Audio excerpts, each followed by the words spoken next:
Okay, so today we're going to look at how we knit a heel flap and pick up the stitches so that when we do so, we don't have this like garter, like that ridge that we usually get when we do picking up the stitches. So instead we're going to have something that looks more like this, where there is nothing. It's perfectly smooth and flat. So to get that, there's two different ways that you can do your heel flap,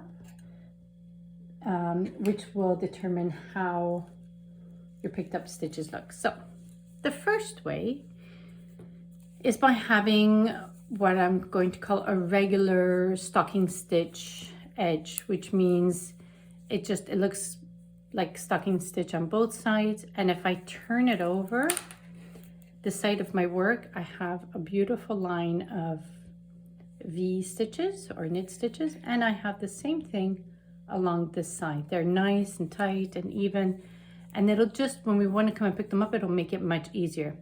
So how we get this kind of a heel flap is very, very easy, but there's one very important trick we have to keep in mind, is that first stitch on the right side, we have to slip it knitwise.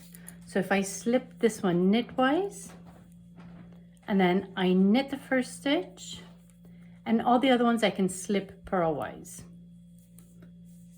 That way they're not twisted. So knit one, slip one purlwise. Knit one, slip one purlwise. What I sometimes do to go a little faster is when I knit and I'm going to come off, before I take it off, I poke it into the next stitch, which I'm slipping purlwise anyway, and just take both of them off. So I come in and knit, go into the two stitches and take them both off. So I just do this all the way across the row till I finish, and my last stitch is going to be a knit. This kind of rib works best with an even number of stitches. And there we go, that's the right side row. On the wrong side row, I'm going to slip that first stitch, but I'm going to slip it purlwise.